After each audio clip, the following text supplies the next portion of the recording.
Hi guys, so here we want to start the gumming process of the components of the male palazzo trouser. So here, this is the band.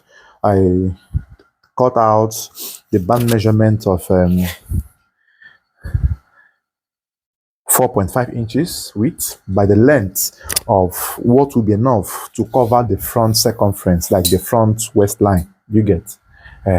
So let's say the front is on 2 panels, so you have to gum it together so that it's easier to fold than when you want to start sewing.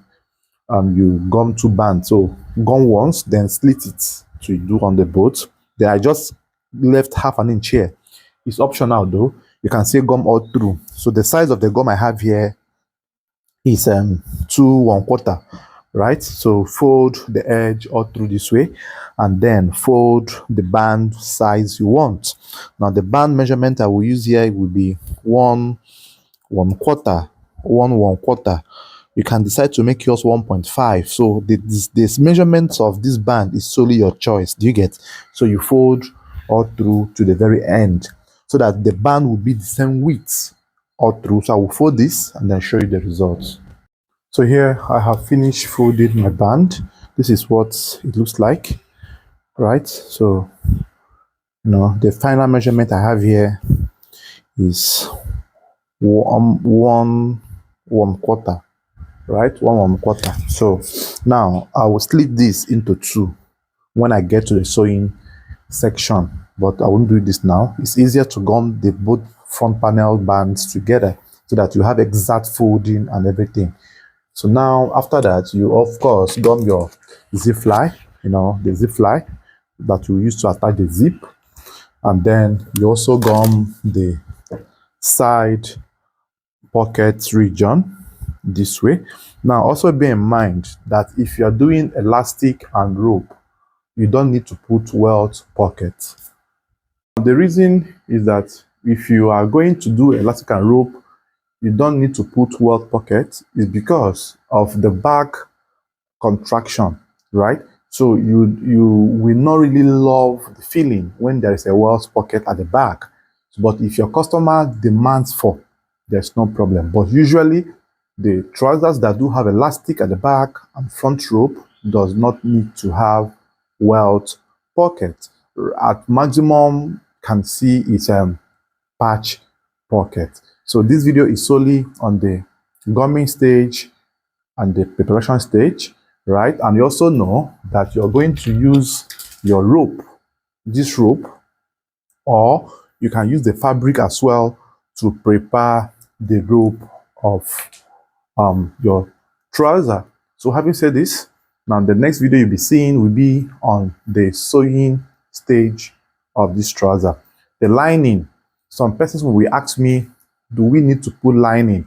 Yes, the answer is yes on every male trouser, except for jeans and chinos. You don't need to put lining, but on Ankara, plain fabrics, Jonkoso, you are bound to put lining. Lining helps to give the trouser more quality and some coverage on the masculine region. So here you are going to put lining. So the lining cutting as well will be shown when we are drafting. So if you are following up on this video, don't forget to be commenting on each series that you have watched. I have posted the first video I did on how to draft it. This video now is solely on gumming. So I will drop the link to the first video somewhere around this video as well. So you can follow up, right? So the next you will see will be on stitching, the sewing, and everything that you need to know. Thanks for watching. Don't forget to subscribe, like, comment, and share this tutorial.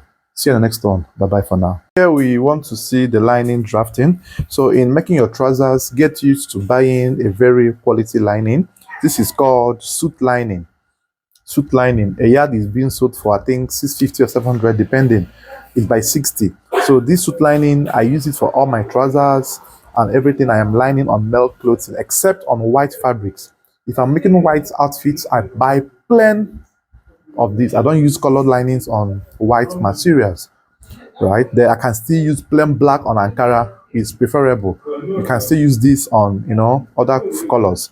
So however, then I brought out 1 yard. This 1 yard will do me for the front panel and the pockets, front pockets. So here now the served edge, this English mouth, now we are going to keep it at the hem, at the down side.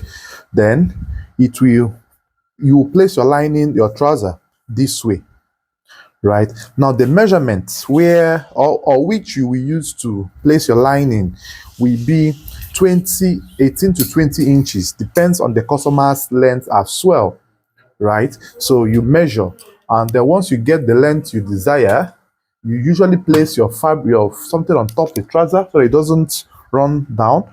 Then measure and know that you have exact line you want, and then you cut out the lining this way, right? Then you're going to adjust this to go to the tip, just this way, and then trace out this edge, trace out this edge, trace out this edge, trace out this edge this way. This is the best way you can cut your lining.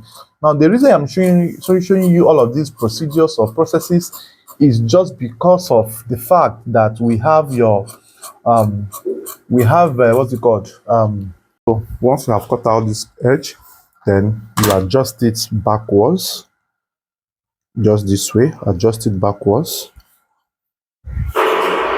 just like this, and then you cut out here. Now please note, this method I'm showing you is peculiar to me, right? If you don't find it convenient, you can go ahead and cut your own method. It's still the same thing, but I will advise you learn this. This gives you an edge to have an excess lining inside of the trouser so that it doesn't contract or compress the bodies of the fabric. So the excess is here, will be pleated in. Let me show you what I mean. I have shown this in my several videos, but then because of those that might be watching me for the very first time teaching here in this particular video, so you will learn at once.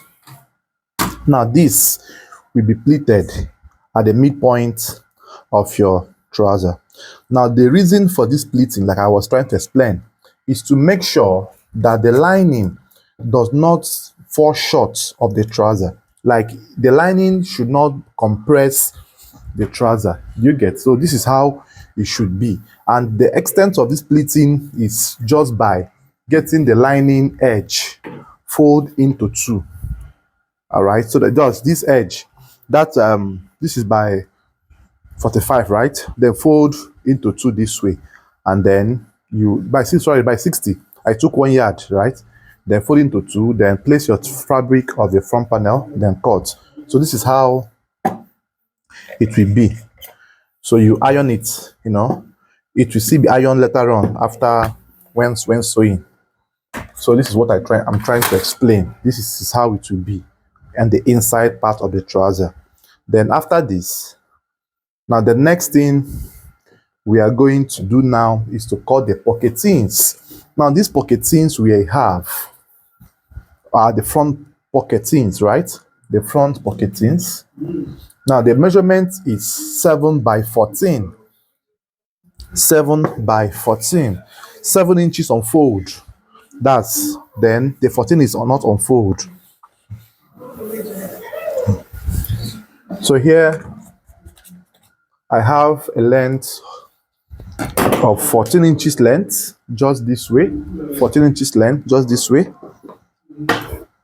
And then 7 inches width. So somewhere there. So I will just cut out this first in this form, and then I will measure 14, that's 7. I will cut from here. I will cut from here all through to the very end. So this is the pocketing. Then to make it easier for us to sew when sewing, open up the lining, the pocketing, the right sides facing each other, hold it together this way, and give a slash 1.5 inch inside, and then the depth of the slashing will be the depth of your pocket notch. That's 7.5 or 7 inch that you used when you were sewing. Look at it, 7.5. So even if I did not measure, everything is inside like everything is being calculated by measurement, right? Look at it. So here, the linings are complete. Then we are going to now start the sewing process from the next clip that you'll be seeing in this video. So don't forget to like this video, share. Your likes and your comments and shares will help more people to see and learn, right? So that this is how it will be. So we now put pocket facings and everything and start the regular sewing process. Bye bye for now.